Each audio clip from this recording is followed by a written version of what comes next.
L'arnaqueuse des influenceurs, Mabio. Le parcours d'une femme au double visage qui a réussi à arnaquer le grand extractor, celui que l'on considérait comme le célèbre brouteur ami du sulfureux commissaire 5500 ainsi que d'autres influenceurs tels que Apuchu National, le nouveau chef du grain, pour avoir déclaré sur un plateau télévision investir 40 millions dans son album. À cela s'ajoute le leader Zagba, le requin de la team Peya. Tous ces noms précités étaient au préalable les charmeurs de la reine des tontines Mabio. Considérée comme millionnaire et aussi après avoir connu un succès fulgurant sur la toile grâce à son BBL hyper réussi, se retrouve désormais courtisée par plusieurs prétendants. Rappelons ici qu'ils étaient tous dans l'inbox de Mabio H24. Multimillionnaire à la tête de la plus grande compagnie de vente de thé en Côte d'Ivoire, Yélène, plus connue sous le sobriquet de Mabio, est une personnalité publique ivoirienne, loufoque, mature, débonnaire, qui possède plus de 100 immeubles à Abidjan, 10 à Paris et 20 à Assini. Elle profite de sa vie au maximum sans prêter attention aux avis des rageux. Donc j'ai suffisamment d'argent pour faire un BBL sans pour autant arnaquer les... Mais le jour où l'étau se resserra autour de victimes fut exactement la nuit après le concert de AP le Guide. Les 4 victimes après le concert se sont retrouvées dans un bar à la Riviera. Avec la bimbo Mabio sans se douter de rien. Et dans un esprit Peya avec des bouteilles des champagnes qui coulaient à flot que la prédatrice des tontines leur aurait fait la fameuse proposition qui allait tout basculer entre eux. Elle leur aurait tout simplement dit « Et les vieux pères, je commence une tontine bientôt avec 20 personnes avec participation de 4 bâtons par personne. » La fierté et l'esprit du Peya ayant pris le dessus, ces victimes n'ont pas hésité avant de dire oui. On est prêt et c'est quand tu veux. Comment quelqu'un qui jette 2 à 3 millions par soirée peut participer à une tontine? La fierté aussi, c'est quelqu'un.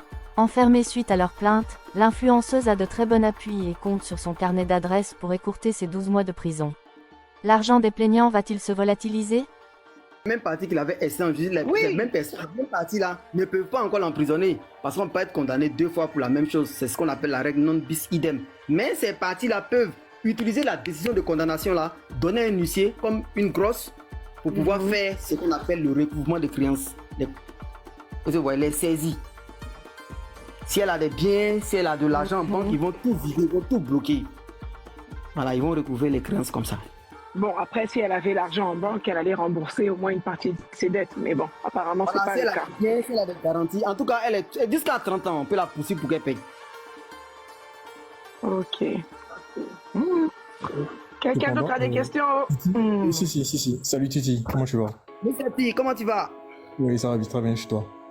Merci, ça va. Merci. En fait dans la même mouvance, il faut aussi souligner une chose. C'est-à-dire, si Mabio sort après sa condamnation, même si elle est condamnée à payer ses victimes, qu'elle n'arrive pas à les payer, c'est-à-dire, il peut arriver que Mabio, en fait, l'argent, elle a dû cacher quelque part. C'est une possibilité. Je spécule en ce moment.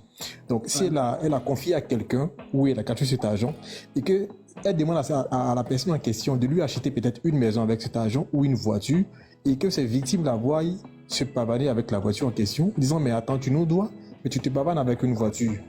On ne pourra pas la poursuivre parce que en fait, la voiture en question, c'est un don. Tout à fait. Non, mais c'est un don, mais c'est pour elle, c'est rentré dans son patrimoine ou pas? Oui, c'est ce que je viens, c'est ça là, je viens en fait. C'est-à-dire dans ce cas, quand ça tombe comme ça, que ça rentre maintenant dans son patrimoine, c'est saisissable. Ça peut faire l'objet de saisie. Tout à fait. D'accord. Maintenant, deuxième chose, est-ce que au niveau des victimes, parce que c'est pas toutes les victimes qui ont porté plainte, si, pour le même principe de bis idem, si une partie qui n'est pas porté plainte et après jugement pour un montant bien défini, elle a été jugée, tout est coupable, et il y a un autre groupe qui arrive, ils veulent porter plainte également, c'est possible pour la même chose? Mais bien dit, c'est une autre affaire dans ce cas, parce que la règle non bis idem là suppose, comme l'autorité de la chose jugée, une triple identité d'objets, de causes et de parties. Il faudrait que ce soit les mêmes personnes, le même objet et la même cause. Et vous voyez. Mais si c'est un autre groupe qui vient encore mener son action, c'est une autre affaire. Si toutes les affaires se faisaient ensemble, le procureur de la République pouvait prendre une réquisition dans le sens de la jonction. Mais voilà, on peut faire la jonction. Mais si après coup, il y a un autre groupe encore qui revendique ça, c'est une autre affaire. Je ne sais pas si vous pouvez comprendre. Si ça se faisait en même temps, on peut faire, le juge pouvait prononcer ce qu'on appelle la jonction de procédure pour faciliter, pour une bonne administration de la justice. Mais si tu sors et que tu dois encore à d'autres personnes et que tu t'es rendu coupable d'escroquerie dans la même veine, mais c'est une autre affaire. Parce qu'il n'y a pas une triple identité d'objet, de cause et des parties. On peut parler de la règle non bis idem ou autorité de la chose jugée. Vous voyez. Si. Ok.